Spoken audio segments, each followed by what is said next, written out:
Hey guys, it's Nicole, and today I'm so excited because it's not only a book haul, I'm going to be unboxing some books that I were given as gifts. I thought let's start with these two. These two were packed in a box together. So I think these are both from Gabby. Ooh!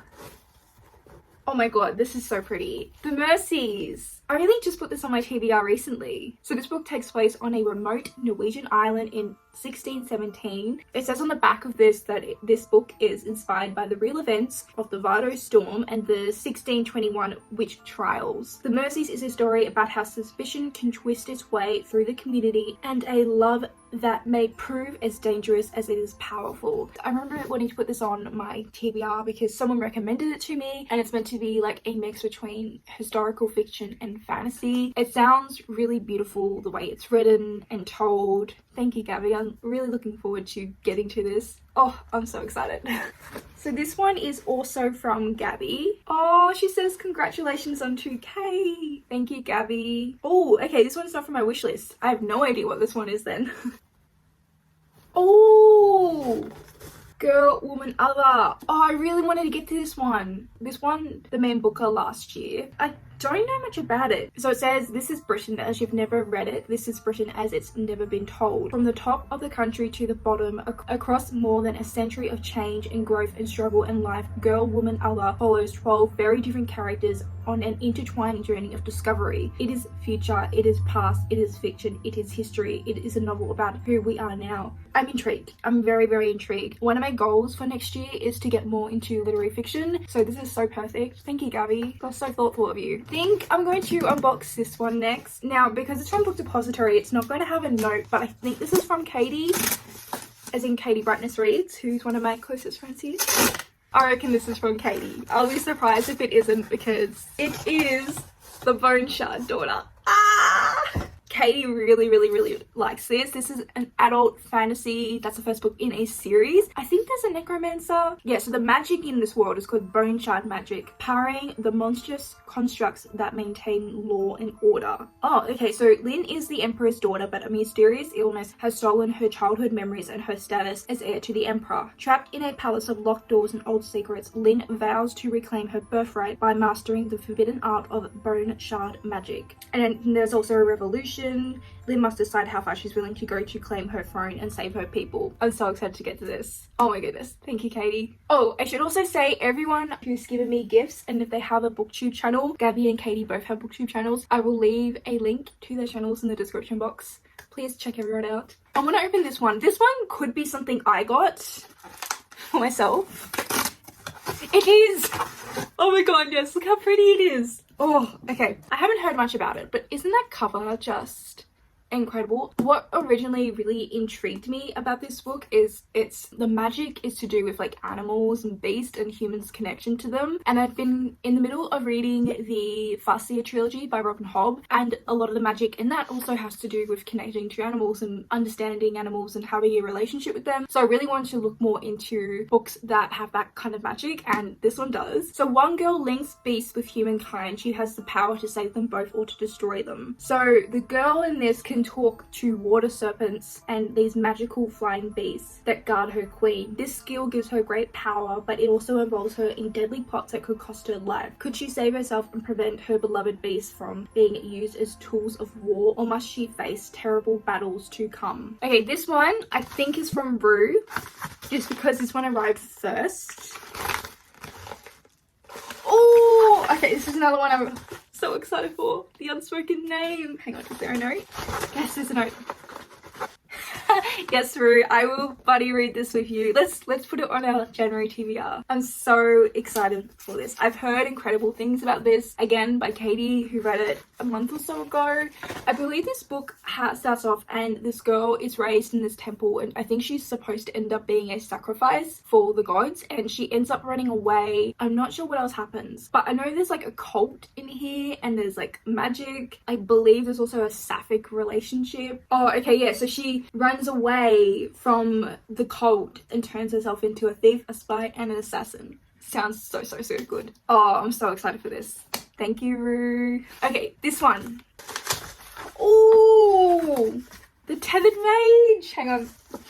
I keep forgetting that there's notes. Oh, this is from Katy, from Katy's book Nook. Thank you, Katy. I've had my eye on this one for so long. So it says, in this empire, magic is scarce. Those born with power are strictly controlled, taken as children to serve the Falcon Army. Zaya has grown up on the streets to avoid this fate, hiding her mage mark and thriving to survive. But hers is a rare and dangerous magic, one that threatens the entire empire. Lady Amalia Canaro was never meant to be a falconer. Heiress and scholar, she was born into a treacherous world of political machinations. Fate has bound the heir and the mage, and as war looms on the horizon, a single spark could turn the city into a pyre. I'm so intrigued by this. I actually just gifted this to Erin from Booked and Busy, and I was like, I should get this for myself. So Katy, you read my mind. I was going to buy this soon. So thank you so much. I'm so excited for this.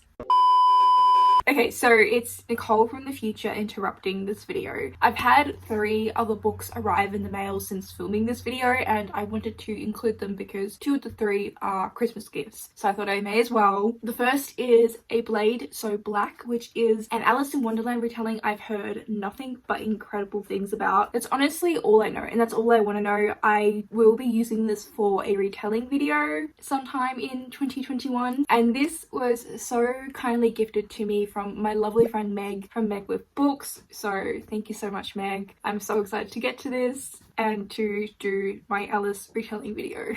I also got The Killing Moon by N.K. Jemisin. I'm so excited for this. I read 2 of N.K. Jemisin's books in 2020, the first 2 books in the 5th season trilogy. No, the Broken Earth trilogy. The 5th season's the first book. And I absolutely adored them. So one of my goals for 2021 is actually to read all of N.K. Jemisin's works. So I was so happy to receive this. This was a gift from another one of my really good friends here, Tammie from Tammie Tries to Read. I know Tammie loves this book, so I'm so excited to read this and spam her with all my thoughts and updates. Essentially, this book is set in the desert. There is a cult of sorts. I think it's like cult magic, and we follow assassin priests. All those buzzwords just tick my boxes, so I'm so hyped for this. Thank you, Tammie. Both of these books were unboxed, unwrapped in my TBR completion project vlog video, but I wanted to include them here in this haul. And then the last book that came in the mail, which I brought for myself, is Everfair, and I picked this up because it's actually a book I found N.K. Jemisin recommends. I was going through a list of books she recommends, and this one was one of the ones I came across, and it really piqued my interest. So this book explores the question of what might have come of Belgium's disastrous colonization of the Congo if the native populations had access to advanced technology. I'm so intrigued. I think this is going to be a pretty strongly themed, heavy fantasy book, and it's, I believe, a standalone. This author is traditionally a short story writer, so I'm really interested in this. I think it's going to deal with race, it's going to deal with imperialism. I really have found that my favorite fantasies are those sort of fantasies that delve into those sort of themes and other social themes. So I'm so hyped for this. I haven't heard anyone talk about this, but it will be in a video, hopefully early 2021. I have a video idea that will include this book and other books. Okay, that's it from me. Back to the original video. So that's all the gifts, but I have 2 other books that I quickly wanted to share that I brought for myself recently. I got this one, A Queen in Hiding, because I had a sad day, so I thought I would treat myself. I'm laughing at the blurb of this. This book says the ultimate fantasy for fantasy fans. Binge an entire series.